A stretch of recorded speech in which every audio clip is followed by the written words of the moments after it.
नमस्कार, मैं हूं प्रज्ञा और आप देख रहे हैं बिहार न्यूज विद पीके। चलिए बढ़ते हैं बिहार के दिन भर की बड़ी खबरों की ओर। बिहार विधानसभा चुनाव के नतीजों के बाद 20 नवंबर को पटना के गांधी मैदान में होने वाले शपथ ग्रहण समारोह को लेकर तैयारियां अंतिम चरण में हैं।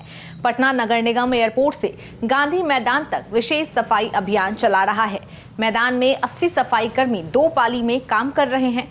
फॉगिंग, एंटी लार्वा छिड़काव और एंटी स्मोक गन का इस्तेमाल भी जारी है। आपको बता दें कि सुरक्षा की बात की जाए तो सुरक्षा के लिए एसपीजी, एनएसजी और बिहार पुलिस की संयुक्त टीमों की 3 लेयर सुरक्षा तैनात की जाएगी।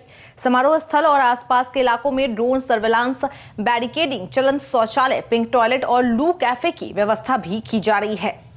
आचार्य किशोर कुणाल की पहली पुण्यतिथि 29 दिसंबर को मनाई जाने वाली है। ऐसे में इस अवसर पर महावीर मंदिर द्वारा बापू सभागार में श्रवण कुमार पुरस्कार का आयोजन किया जा रहा है। आपको बता दें कि इस आयोजन में प्रथम पुरस्कार 1 लाख, द्वितीय 50,000 और तृतीय पुरस्कार 25,000 रुपए का होगा। साथ ही सांत्वना पुरस्कार भी दिया जाएगा। इस वर्ष आचार्य किशोर कुणाल सामाजिक सेवा पुरस्कार की भी शुरुआत की जा रही है, जिसके लिए 1 लाख रुपए का प्रावधान है।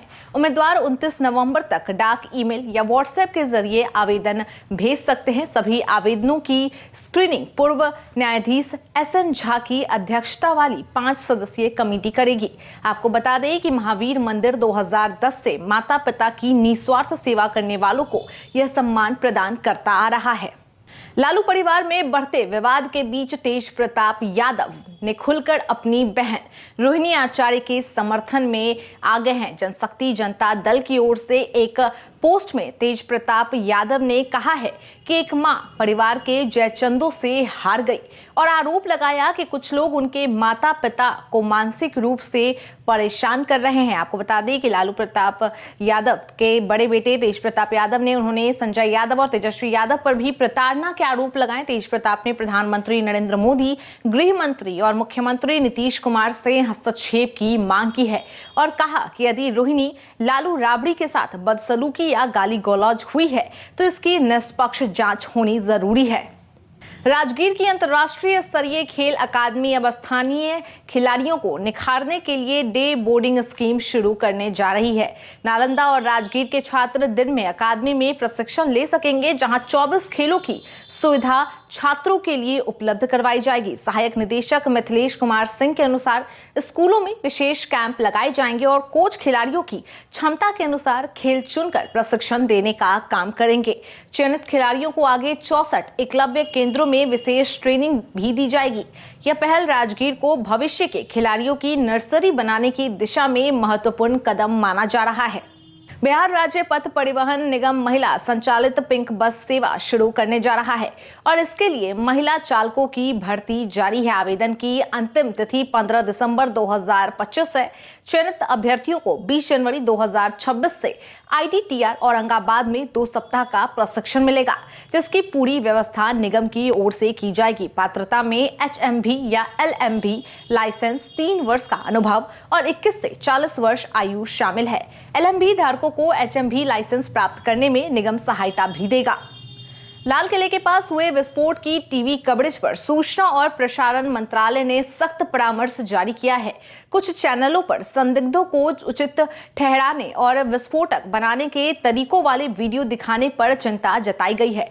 आपको बता दें कि मंत्रालय ने रिपोर्टिंग में विवेक बरतने और भड़काऊ, झूठी या राष्ट्र विरोधी सामग्री से परहेज करने के निर्देश दिए हैं। साथ ही गैरकानूनी गतिविधियों को बढ़ावा देते दिखने वाले दृश्य प्रसारित न करने की भी सलाह दी गई है। अगर आपका भी आधार कार्ड खराब हो गया है या फिर खो गया है तो चिंता करने वाली कोई बात नहीं है। अब UIDAI की वेबसाइट से आप मात्र 50 रुपए में PVC आधार कार्ड मंगवा सकते हैं।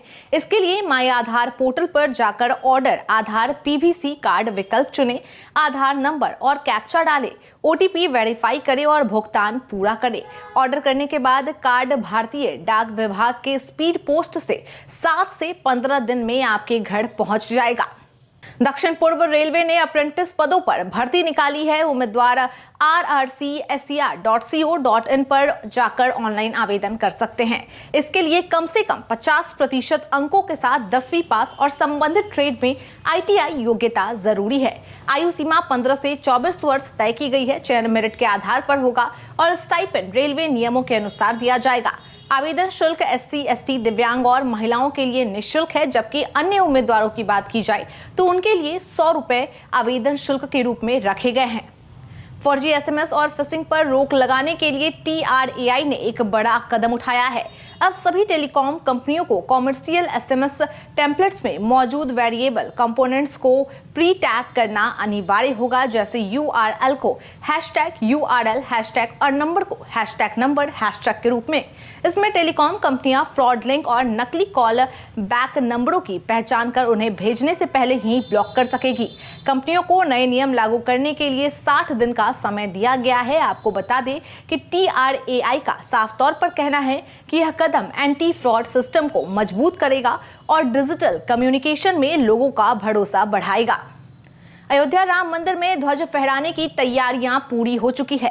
25 नवंबर को PM मोदी अभिजीत मुहूर्त में बटन दबाकर ध्वज फहराएंगे। मोहन भागवत भी इस दौरान मौजूद रहने वाले हैं। केसरिया ध्वज पर सूर्य, ओम और कोविदार के प्रतीक बनाए गए हैं। मंदिर के 161 फीट ऊंचे शिखर पर 42 फीट के स्तंभ पर 22 × 11 फीट का पताका लहराएगा, जो 3 किलोमीटर दूर से दिखेगी। मंगलवार को ट्रायल सफल रहा और CM योगी ने तैयारियों का निरीक्षण भी किया। साउथ अफ्रीका के खिलाफ दूसरे टेस्ट से पहले ऑलराउंडर नीतीश कुमार रेड्डी को तय समय से पहले टीम में वापस बुला लिया गया है। वे कोलकाता पहुंच चुके हैं, लेकिन प्रैक्टिस सेशन में शामिल नहीं हुए। आपकी जानकारी के लिए बता दें कि शुभमन गिल टीम के साथ गुवाहाटी जाएंगे, पर चोट में दर्द बढ़ा तो उन्हें BCCI सेंटर ऑफ एक्सीलेंस भेजा भी जा सकता है। कोलकाता के ऑप्शनल नेट में सिर्फ 6 खिलाड़ी उतरे।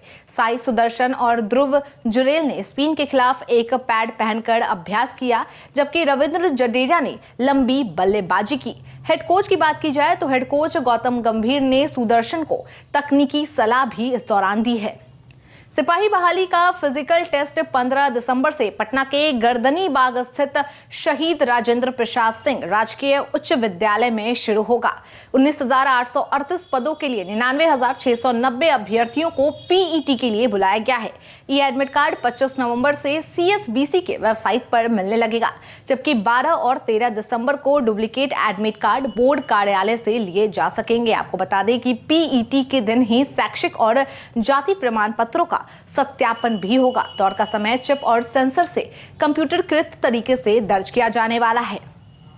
CBSE ने कक्षा 10वीं और 12वीं की प्रैक्टिकल, प्रोजेक्ट और इंटरनल असेसमेंट को लेकर नया सर्कुलर जारी किया है। ये परीक्षाएं 1 जनवरी से 14 फरवरी के बीच आयोजित की जाने वाली हैं। बोर्ड ने बताया है कि मार्क्स अपलोड करने में स्कूल अक्सर गलतियां करते रहता है, इसलिए सभी को निर्देश दिया गया है कि सर्कुलर ध्यान से पढ़कर ही प्रक्रिया पूरी करे। हर विषय 100 अंकों का होगा, जिसमें थ्योरी, प्रैक्टिकल, प्रोजेक्ट और इंटरनल असेसमेंट का विभाजन सर्कुलर के अनुसार तय होगा। बोर्ड ने सभी विषयों की विस्तृत सूची भी जारी की है और ऐसी उम्मीद जताई जा रही है कि स्कूल समय पर और सही तरीके से सभी मूल्यांकन को पूरा कर सकेगा।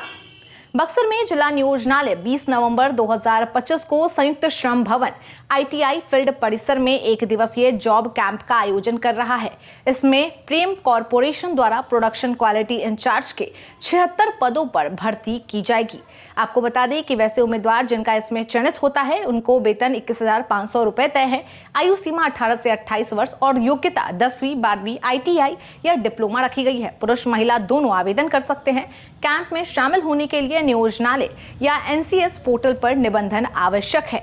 अगर समय की बात की जाए तो सुबह 11 बजे से 3 बजे तक चलने वाले इस कैंप में प्रवेश निःशुल्क होगा। आपको हमारी खबरें कैसी लगी कमेंट करके जरूर बताएं और हमारे चैनल को लाइक और सब्सक्राइब करना ना भूलें। धन्यवाद।